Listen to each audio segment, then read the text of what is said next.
me idea. Eh, no good to work for me idea. You need to go out. Eh. Oh. I don't come here. Don't need to flash it.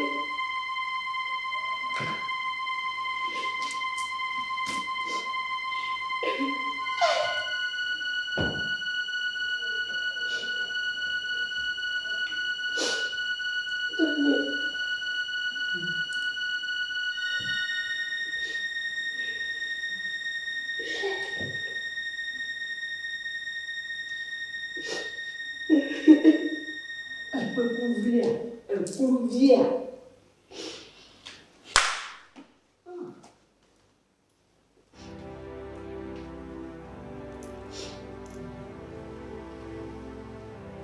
D'accord.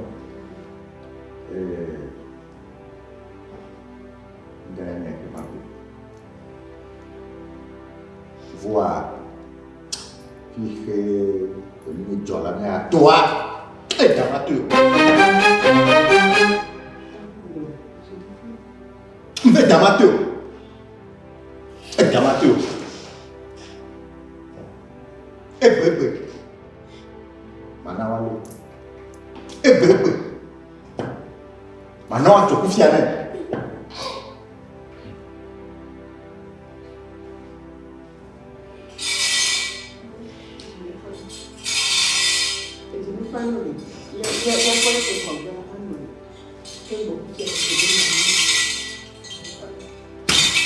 Mahal tahu.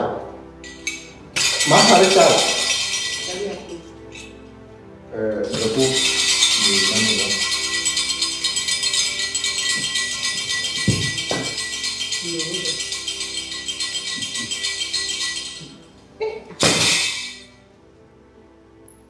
Tahu kan? Ini tu. Besar. Yo tahu kan? Faut jantar avec Jojo. Untuk nyabai ni, untuk na mereka Jojo. Ne betul ni jola, bangkok sesiap tu kekeh keruda war. Mana nyabai berapa? Dia macam masih nyabai pokok, na uang yang untuk na uang yang sofoga, uang kusinu sana. Ne puan boleh top, yo tu mama mau dia nyam. Macam mah kena meno biar. Bagi ketua berkutuan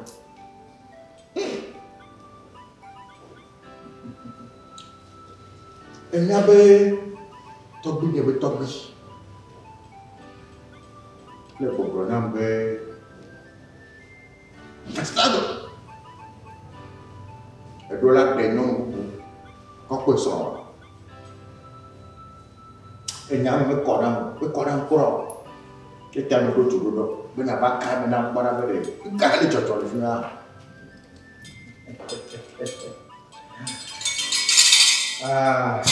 tahu macamnya mampu berkata dosi orang kuat mana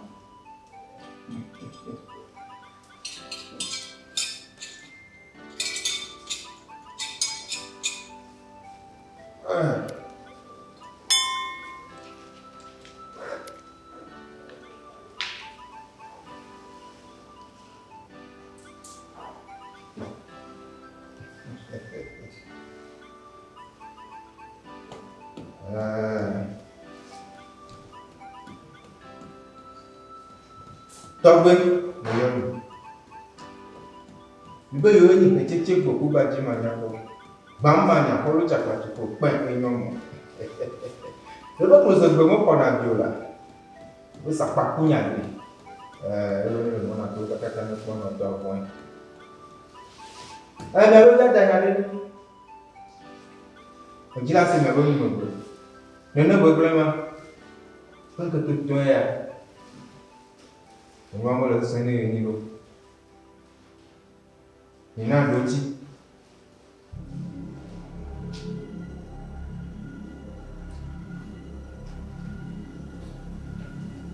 Aha.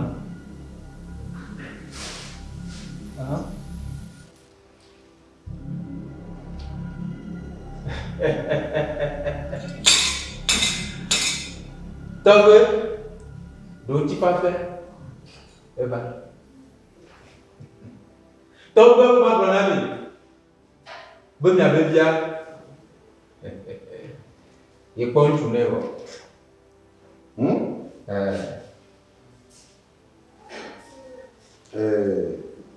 Fiavi nyɔnu. Yabe bi fiavi nyɔnua ama ebe kɔ ŋutsu ne. Ŋutsu kɔkɔ nu. Alo ame le dzidzi ko magblɔ na wo be ŋutsua ele fiasa me. Ena nane kplo gasi aga. Ne nye ma aye dzi fún wa abe tɔgbe fuse mi eye ŋutsa mi kaka etɔgbewo tsa.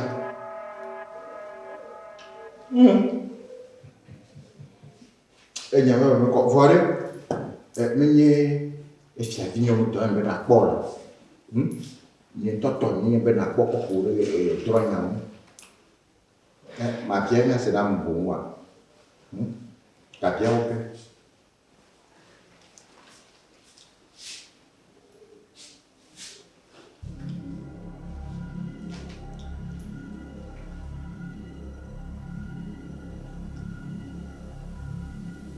Benua bake nyatola melina mola neko. Benua bake nyatola mela sinyo mola neko. Benua bake nyatola melina mola neko. Benua bake nyatola mela sinyo mola neko. Benua bake lo nyatola melina mola neko.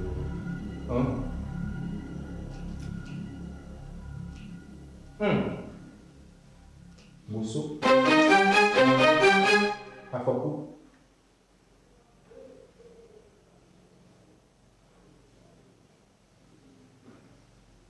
tɔgbe Ola. nye me ka ɖe dzi be hiã be nasi ele be afɔku le me. Mana nye tsɔ la ne tsɔa.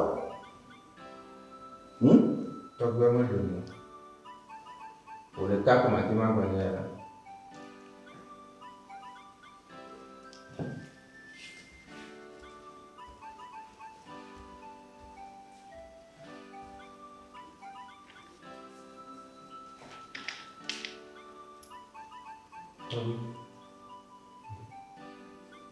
Tɔgbe be magblɔ mo be kpetɔ nye sia ele ɖetugbi aɖe lɔ eye ɖetugbi ma ele fiasa sia.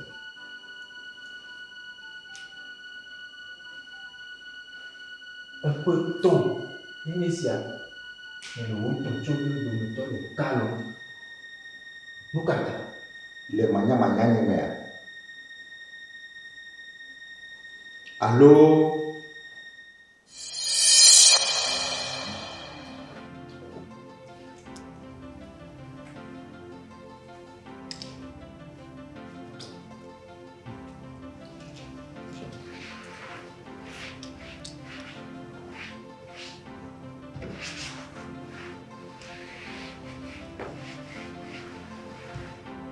Ɖetugbivi. Tɔgbi vovoto. Kɔre. Tɔgbi me ɖe ku ŋgɔ nye nu dze dzɔ. Dze dzɔ. Me ɖe ku le tɔgbi. Alaka wo yɛ nenyo. Tɔgbi me ɖe ku wona nɔ ne be dabla. Etɔ wɔ ɖe. Foya o. Eye ke ni de ha kpada le kɔƒe. Etɔ wɔ wɛrɛ a. Tɔgbi me ɖe ku Le ti ne sɔŋ ne le dɔ wɔ le fiasa ne le ke nye kpɔkpɔ. tɔgbi me ɖe ku me nuwo. Agblɔ be nye be le ŋku ɖe ŋu kpɔ mi le trɔ ma kpɔ.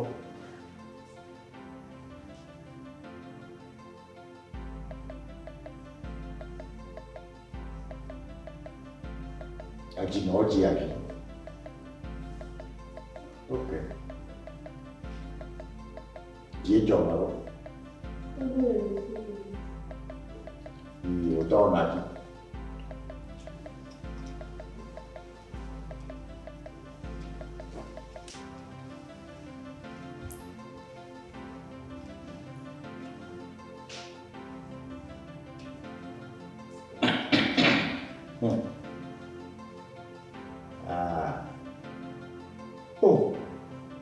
Wa, nunya kayak me apa namanya kalau di cocok view. Ame ya. Wa Cina oke.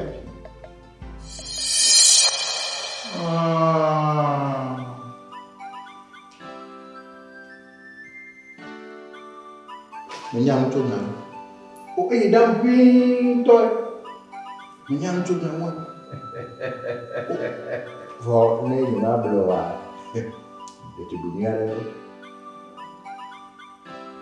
chúng tôi mình nhà về mọi để mấy lì nè xìa và tu hạt ple cultivio cả kia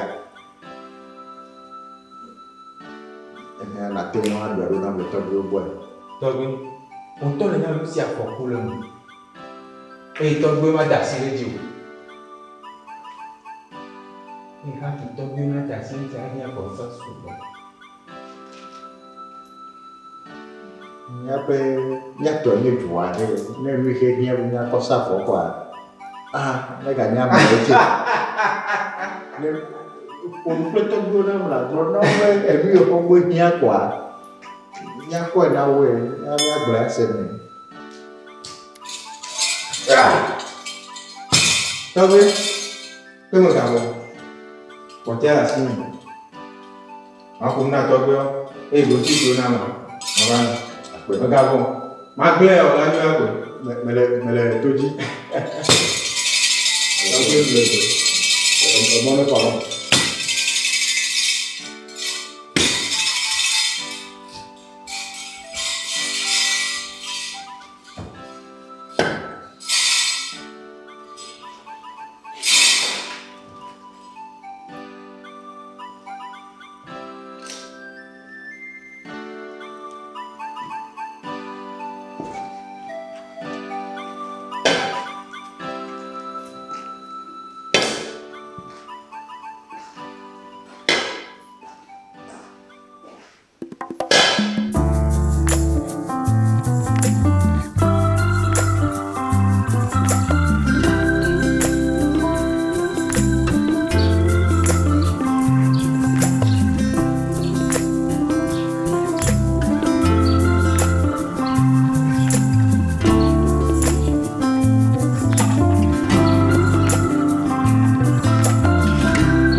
Tono dari na bulu fiana yi.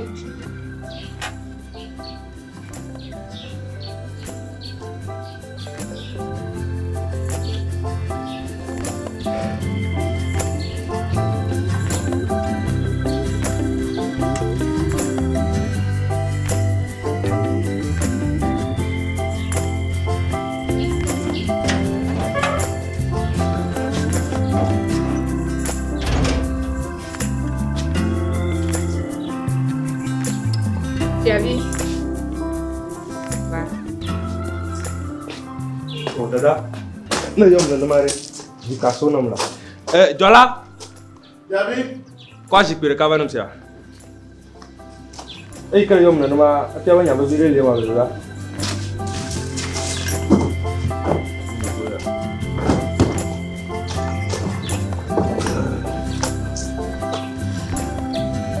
Dada, ayobe.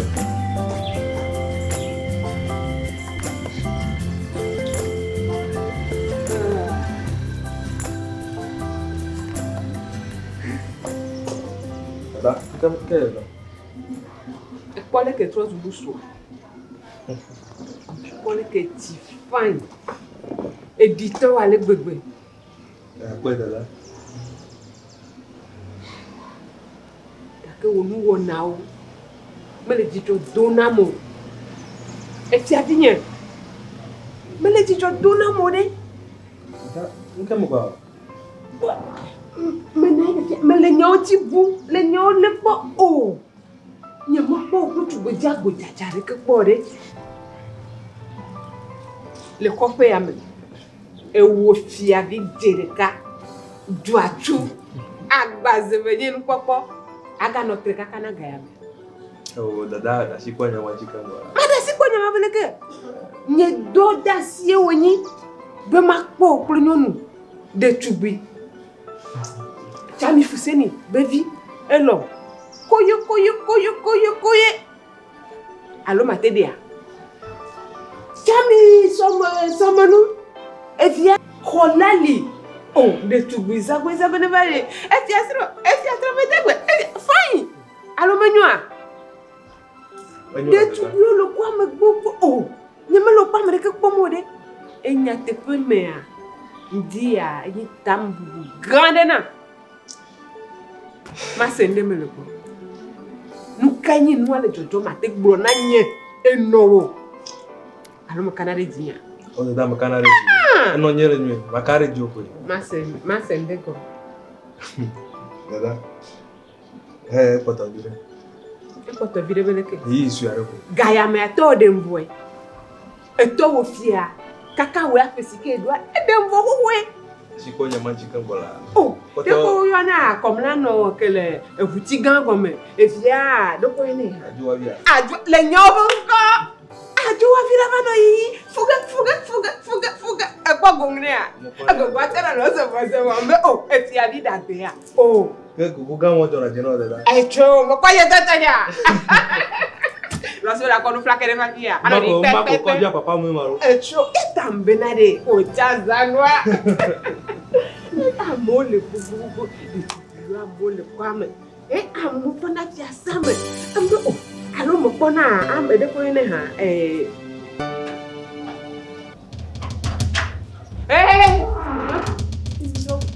Dada. Ndene nyare gwa mo. Mine nyare gwa malo. Deko o susu jole nyanti dene. Oh, dada, ma ingbulo mo dire ko. Oh. Bonjure. Bon. Ame yo kluvi edo chovi oni ble mama ame pepe ame yo togbi wo ye nya me ko o chona ra nyigba. Me nya me yo nya glo me na. Mi o ni tore cha me po lo afri mbe o alo do mai mi va joklo na nya ba me yo klo jovi oni mi joklo Nukale acho nuyo. Dada. Nukale acho nuyo le fia kuma. E fia sa ya to bli kaka ho. Nukola ba choku vi o chowo. E fia bi. Le nye ba hwenu a. Ambe pefle ya okru vi ya wa. E do cho vi ya wa. Le jua. E fia bi. Mi ke to nuire ni asi. Ne zo ble ni adometore. Ne zo ble ni adomet ma doro Madoro.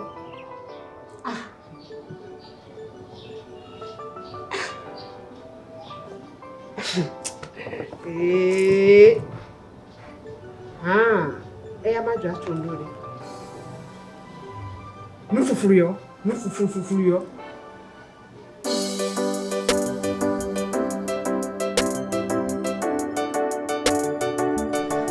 Nyaba blia ja banga.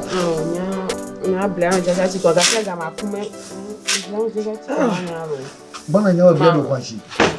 Iba shi ho hota imagine ba nyana no machamu. Oh, mi blia na chama. Ha bolo. Ona ko mo chama. Oh, nya ni asi. Ika ona ko mo bugire ka. Do bia to lo fe mo le jo mama. Nya si je mo gboza si mo ma gba imo che mi ma. Eno nya bele ba we na ma. Debi kala ba ma bele we. Ah, da si ni to ma ni machamu. Papa. Ye go me de gbegbele e fi gbegbele ya ro fi pakla. Ah, ni to ma ye. Ma gbo nya de na ma ka ma do jere na mi. Mo be na ri mo ngolo bo che ni cho. No be don vile la. Un poco ya dona na mo. Mo be na de. Enya de to le jiji na ma gbo na mi cho ni cho bari. Ko njo mo bala. Ni cho ni kule le bene mi cho to mo gbona. Ni we gbona ko mi to go efia via. Ama Na. Plebe pepe vivre mo le mois du quoi. Aman de vitu ma ko va to tenye nyanga o mo la paya. To tenye kule le bene ko apo na mi. Enya nyemanyo. English yo bo woni. Nyamanga one. Nyemanya to ko mo se mo kwa be nya gble ne mia sro bena esro de bon glonya de ba le fi mako on va vous tokmana kaka vo gbanye ple de vima pe de vima yo jinyi chonchon ko pe ya ma nye ple vima nye khati kaka nye ple no nya ba nye khati ha vo de vima te do ji kwa be nya gble ne mia sro nya glonya de ko Nyaka. ni me bien nya de ko nye ple le bene va yi mi me bien nya de ko ple le bene be via mi me bien nya de ko fo mi me bien nya de ko lo ko to teni to tete toko e fi aba se edu ya me mi le ntoa e sere kama galio lo ko no temi ko o chari ga nyama blo la lo no temi ko Ego to mi azuzu. ben ya glo na nya sro be sro de bon ya o mo la nya sro mo ga tere en cho mi ale bene nya sro Ma dada Ima boy man. oh Ekrem. Nyaka bi. Nkata wana ba to tere yang wana ngubu na to tere. Njima la ima me pole boy. dada nya ke be gbran tu karabe nya yo de be nya gbe na nya sro wa Boy. ama buna melo buna me ama gbran ya wo ma glo nya ka dada wo ya o to gari ma pa oh ko chikori ma glo nya ka nya me fu ya mi jaba do chikuna hello alo nka nya me fu mi jaba ona enya iglo male na ma tagbo le nya me fu le ma nya duro tagbo le nya me fu atia e fi klo to ya tal nya be tagbo do ma me bena me va yi nya klo le bene enya ma glo ma yo me ko ahache me be nya klo le bene mi va yi e fi avia to temi yo mi aju me nya glo na wa pong yin chu ko ya bon ya won le ra alors e fi avi de le lameno wa Yere. wa ke ka we o de vi ku mo gba ku ya ke ka o dada kaka ama mzuri ama gbran e wo le fi ba e ko te pa e nya wi jo le fi ba alors yi mi me don o de ke daro ko pa mo mi ba to wa ba no ngo wa ye ta ya dada nto nya ma holo nya ma buna me ama Aula. o Na do àwọn tó nya we lo. Na me nya ku kashi de bi man kikli wa. Lo koko gele ya mo kaka yar to mi bo. Obo. na ga we na ka lo ko wa kokon ayi are to bi ko ma nya bo yin to ha e ku den to ha ko kwa me ge lo ko ma yin ya ba Na be awo. Do to na se.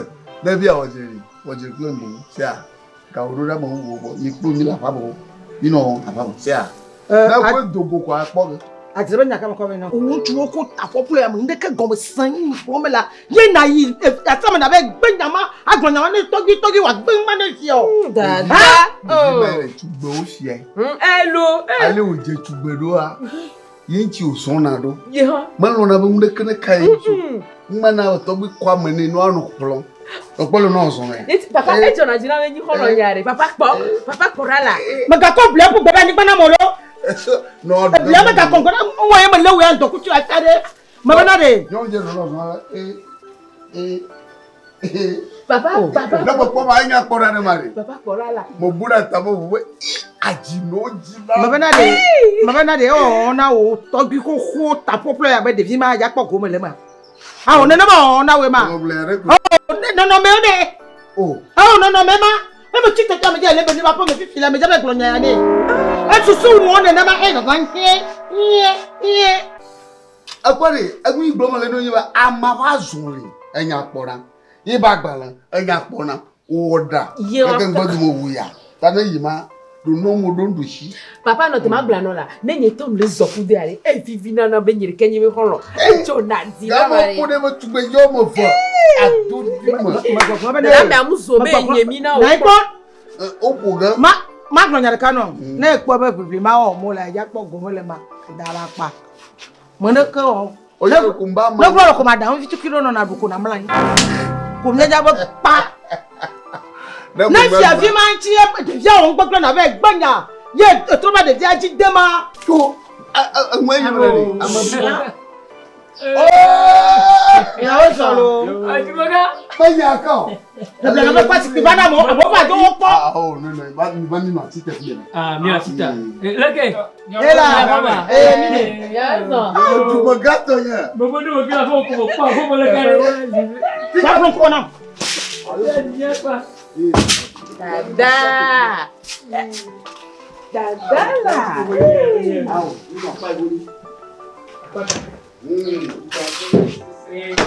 Oh. Eh, tamofuna ji. Uhala ya dubaji. Moi j'ai vu là.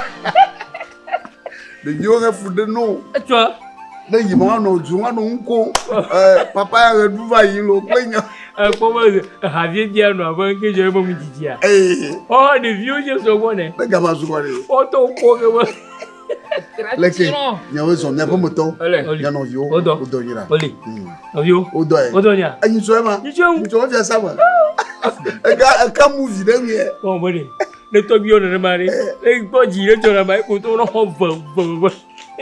Yo. Leke gboyan ja kwa yin. Chamiga nyam de gano.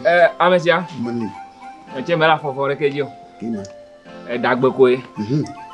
Apa mo ko le mele ko e. Amesia bejo ko yan ro ko wa pom. Be ya re ke o. Se ya me de ko e. Be ije iji ko emi ejo edongbe subo. Edongbe akomo ba ayigba o. Eble o. Ate o. Emi be ame gbele. Wo nye gbele wale efi agbo. E po e. Nye ma te gbele be ma ho e. Nye ma te wo. Ko emi ba ma pon ko. Nye gbele nya yi ko. Ya gbele na tia. Ina be gbele ya. O, adasi reji. Eta ko mi ba lo. To gbola. Be adinamika. Jo, ameja. Ame dinamika nya nyunto. Unto nya we bi wala ni mo po de ko. Mo po de ko. Ya bo mo le ri. To ba sen. Ola e bliklete. Ma sen la. Nga. Nto ho ya ja me aligbo le si bi odeso. Aligbo la me si bi odeso. Nto ho ya ma ya be butamu. Oh. Ko ha ko nya fe no kwa. Afo ha elo de ji le ngo le juji ndokuchu gana mi butai. Amachi klete o pete le chare adela ere le gbeme yire. Ola bo gidi bo ready. Amachi a. Useni de wo glombo de. Afia me la so me la shi ma ko de via de. E taleke. Tun la so me ya na de ma. De ma gbon no ga dona 800. Mo gbon no ga fona bo de. Nka nto pon no me shi o la shi. E ma ko le mi ka fra mi o mi shi o de. Fulite. Evi ma gbon no ga dona yo. Oh, ameja, emi ko gbe. Mu yo da so alesia. Mu mi to papa mo no. Zo tele mo. Ije ma ko agblen ni ta nyame. Baba mi to ma si pi ha ga netelo. Oh, ti mo ga ta de nyama. Baba mi to papa mo no e gon ma de. Ni am ti chu de ni on ma de la. Gbogbo do ma le ba mi to papa mo no la. Gbogbo do ma la alo mi se mu. Alo ma de si pi mi ate. Oh, mama he mi fumo. Oh, but di en to nya li mala ti yo. So te nya ba ko si pi pe mu do no. O ho kia kwa ma butama aji do ka wa no fi de adi de mu. De titi ma be ya de. Wala ze anye ngma na. De titi ma we ma yire du de ya ma blekete du de ya ma be ya de so. Ala, anye ngma na. Ameja me ka nyanya me ya ore. Wala anye ngma na. Bi ta yila. Bi yila. Allo? Ne de vivia da na ne ma to ndo we ma gbopo ga. We gbopo ga. Lo ko je klo daria de vi ma ta ko wa. Anye nyowa kwa nka no me sikala shi o. Be ha no. Ba yi. Ayi ba. Ko papa mo na. Afuki ya fa. Afufu vya ma ne be. Apo ba la mala. Vya ma. La mala. Aware, ni go do ga. We ma yire du. Na mama yi. Fayi. Ayi da. Ka tu molo. Ye do wa. Aba na ma jayo. Wa no ko yi. Wade. Dashi afo dashi ni do. Afo Kenya fa. Afo ke. Afo na yi no. Afo na yi no. Azule bloku na hana ko fa ya. We ma yire du ya mo be ya de. Anya du. Ya ka mo do ko ndu. Ndu a. Ni ko ndu. Mo bona rete sa mo do to. Ama mo ku fa to. So nga bu ka mbela. Ntu owo ya ko po mo mo. We ma yire du alin go la ma shi ya. Adesuan. Oya gloko gble ma degbe.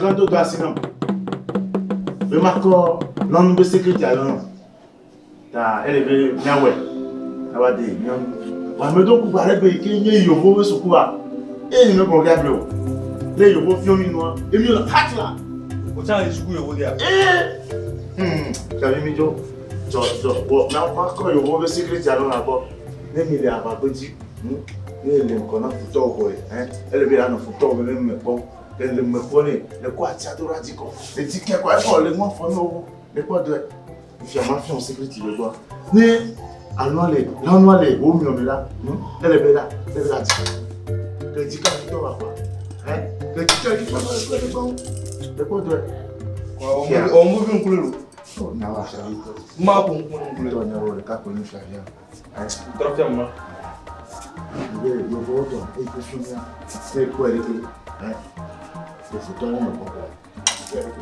é que ele diz que tu vai para bom é o futuro vai bom depois lá e eu já não povo como Antônio Lazo como nunca não sei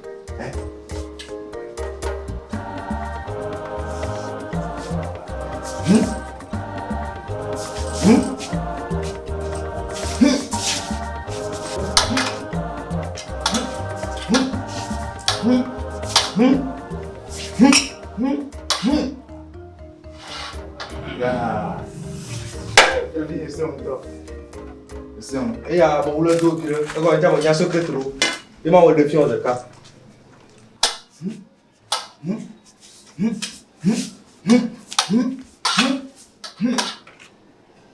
Bien fiavi. Tu dois faire avec ton fiavi et fiagan. alors allez Oh. Jola il y a mis que bien ba to apa na Non, oui. Fiagan donc là. ya o ba to asu no ma nti ko no Fiagan va bien marrer. Va bien. la bomi o to buburu no Tiens, ouais. Yo, ne fiavi. Yo wa do isia Yo. Jojo Mala Niye fiyavi? Jojo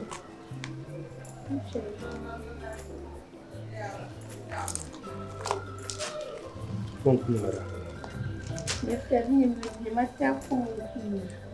Jojo mo de bugare kon ku Fona mo le kon le fiasa ya mari Onula na jina male gbegbe Mo lono wu nye klo wa ndocha Ami ho bi machine Mo lono wu Niye fiyavi? Oto enye bena. Le miye fiya dusi amea. Kuluvio medo kadede kule fiya pomeo. Mo le tutu no bena mo nyi kuluvi o Jojo Kuluvie menye niye fiyavi. Me ke glo no bele nyi kuluvi Jojo Me ke glo no bele nyi kuluvi Kuluvie menye. Mo nyi kuluvi o Esia Niye fiyavi mede. Jojo emi fufuru yo ame fufuru yo enu di ame yo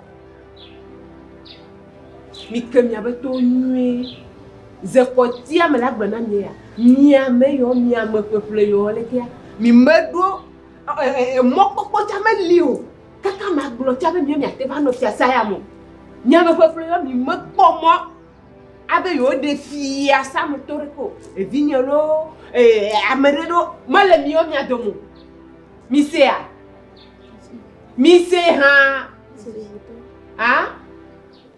onga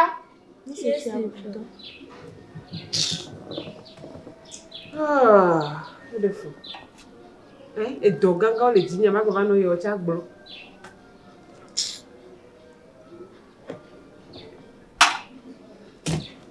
ti abbiamo Vigne Loloa. Va.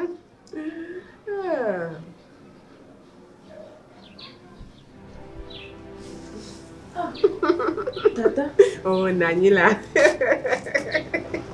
Let's go. Nkaga ha. Ame fufuru ya wa. Oh, tata. Kana fufuru kwa bola.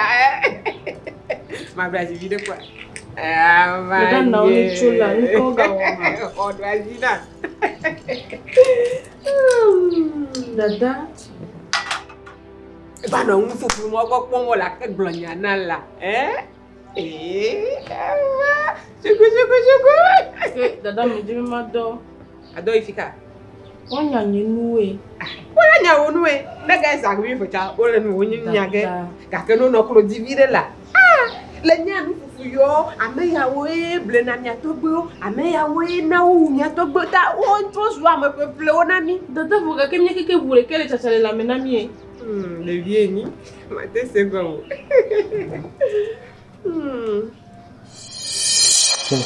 Ni fiavi. Mais des coucou. Jejom.